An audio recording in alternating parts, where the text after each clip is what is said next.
Miércoles 25 de junio de 2025. Tres mensajes del Evangelio de hoy, tomado del Evangelio de San Mateo, capítulo 7, versículos del 15 al 20. En aquel tiempo, dijo Jesús a sus discípulos: «Cuidado con los falsos profetas. Se acercan con piel de oveja, pero por dentro son lobos rapaces. Por sus frutos los conoceréis.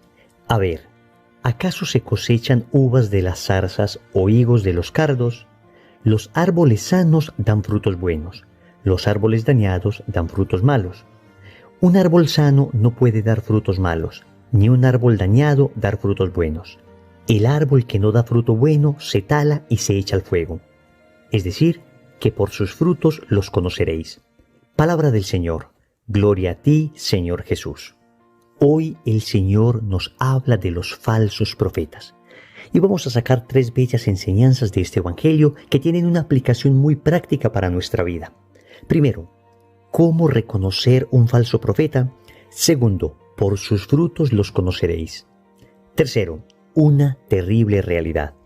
Vamos con el primer punto. ¿Cómo reconocer un falso profeta? El Señor ha dicho que Él es el buen pastor, y como buen pastor cuida sus ovejas. Por eso nos va a advertir de una clase especial de peligro. Ya sabemos que el lobo es el peor enemigo de las ovejas, pero acá el Señor nos está hablando de lobos vestidos de ovejas. He allí el peligro que entrañan los falsos profetas. El Señor comienza a decirnos las características de este falso profeta. En primer lugar nos dice, cuidado, es decir, son peligrosos. Y es que en ocasiones en nuestras comunidades católicas, en nuestros movimientos, en nuestras parroquias, nos falta el discernimiento de los espíritus. Hay que reconocer que en muchas ocasiones, desafortunadamente, hay personas malintencionadas que quieren hacer daño. Y a veces nosotros por ingenuidad no logramos hacer ese adecuado discernimiento. No es que vamos a sospechar de todo el mundo, no es que vamos a andar con una mirada inquisidora suponiendo que todos son falsos profetas. Es más, creo que el primer examen que deberíamos hacer es el examen a nuestra propia conciencia, porque nosotros también corremos la tentación de ser falsos profetas. En ocasiones podemos tener el peligro de convertirnos en profetas de lo que la gente quiere escuchar y no de lo que Dios les quiere decir. Así que nosotros mismos podemos constituirnos, aún sin quererlo, en falsos profetas. Pero el Señor aquí advierte de unas características y dice que en primer lugar ellos se acercan, son personas cercanas. Esto es, son personas que van a decirte lo que quieres oír, no van a decirte lo que necesitan escuchar. Y aquí hay una diferencia. Nosotros queremos oír lo que sea cómodo para nuestra naturaleza herida, lo que sea cómodo para nuestro pecado, nada que nos cueste sacrificio, nada que nos genere esfuerzo. Usted hábleme solamente de cosas bonitas, pero no me hable de renuncias. Usted hábleme solamente de prosperidad, solamente hábleme de salud, solamente hábleme de bendiciones, pero a mí no me hable de renunciar, de dejar el pecado, de esforzarme por conquistar el reino. El falso profeta endulza el oído, es cercano para endulzar el oído.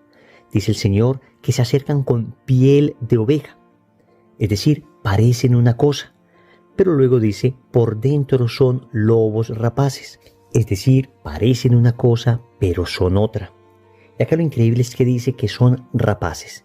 ¿Y quiénes son los animales rapaces? Aquellos que roban, aquellos que buscan su interés, aquellos que dañan, aquellos que hieren. Entonces, estos falsos profetas no solamente parecen buenos, sino que además, al hacer daño, buscan exclusivamente su propio interés. Su interés económico, su interés de poder, de soberbia, de vanidad, su interés de placer, abusar de las personas. Y esto, queridos amigos, no solamente en el plano de lo espiritual. Nosotros también tenemos que aprender a discernir en las personas que nos rodean quiénes son lobos rapaces. Quiénes son personas que en realidad no nos están haciendo bien, que parecen cercanos, que están vestidos como ovejas, pero en el fondo nos están sembrando malos pensamientos, malos sentimientos, malas ideas. Pensemos en aquellos amigos que nos incitan a la venganza, que nos incitan a la infidelidad, que nos incitan tal vez al licor, a la droga, a los vicios. Son personas que parecen cercanas, son personas que parecen que fueran de los nuestros, como otras ovejas, que parecen que nos quisieran, pero en realidad son lobos rapaces, que lo único que buscan es dañar nuestro corazón. No estoy diciendo que odiemos a estas personas, estoy diciendo que oremos por ellas, supliquemos la conversión de ellas, pero claro que nos debemos alejar de este tipo de gente. Y si por desgracia nosotros somos aquel tipo de gente, nosotros somos esos lobos disfrazados de ovejas, entonces amigos, a convertirnos radicalmente, porque el Señor nos llama falsos profetas. Segundo, por sus frutos los conoceréis. Y aquí el Señor da otro criterio importantísimo. Los frutos de una persona. ¿Qué vida refleja esa persona? No solamente qué dice. Hablar bonito es muy fácil. Decir cosas bellas que endulcen el oído es relativamente sencillo. Pero vivir aquello que se dice, ser coherente con aquello que se predica, he allí el reto. Y solos no somos capaces, necesitamos de la ayuda de la gracia. Pero en último término, estos frutos son los que van determinando quién es la persona. Y no me refiero a frutos aislados, me refiero a frutos permanentes. Y esto es importante, porque en ocasiones nos engañamos cuando vemos una persona que hace una obra buena puntual, hace algún acto bueno aislado, pero su vida no es consistente, sus frutos no son permanentes, no permanecen en sus frutos. Es decir, no ves que esos frutos florezcan de manera continuada en la persona, sino solo de manera aislada. Aquí cuando el Señor habla de frutos, se refiere a una vida abundante de frutos, no de frutos aislados. Amigos, frutos aislados, es decir, algunas cositas buenas, tiene cualquiera. Cualquiera de nosotros puede tener algunas cositas buenas. Y podríamos decir, estos son mis frutos. Pero acá el Señor habla de frutos de santidad, de frutos de virtud. Y aquí hay un principio espiritual que se esconde detrás de esta frase. Y es que el hacer refleja el ser. Lo que yo hago refleja lo que yo soy. Y a este propósito decía Santo Tomás de Aquino, el hacer sigue al ser. Es decir, yo debo cultivarme en la vida espiritual para tener frutos de vida espiritual. Nadie da de lo que no tiene. Un corazón sano produce obras sanas. Un corazón enfermo produce obras enfermas. Y si hasta ahora hemos producido obras enfermas, y si hasta ahora nuestros frutos han sido escasos o malos, entonces lo que debemos hacer es sanar ese corazón, acercarnos al único que nos puede dar la savia suficiente para poder ser sanados y para poder producir frutos en abundancia y permanentes. Por sus frutos los conoceréis. Cuando lleguemos al cielo, ¿qué frutos tenemos para mostrar ante Dios? Cuidado que muchas veces nosotros estamos obsesionados con cultivar solamente frutos de orden humano. Y está muy bien. Éxitos profesionales, éxitos académicos, aplausos de las personas. Está bien que tratemos de progresar en la vida. Alguna persona me escribía en una ocasión si era malo que él quisiera ser exitoso.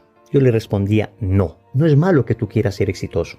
Siempre y cuando la búsqueda del éxito humano no se constituya en un obstáculo para el éxito divino. No puedes sacrificar los frutos espirituales por los frutos meramente humanos. Pero si tienes frutos espirituales, si tu vida abunda en obras de caridad, en frutos de virtud, si tu vida es coherente entre lo que piensas, lo que dices, lo que hablas, lo que haces, y esto te trae además éxitos humanos, está muy bien.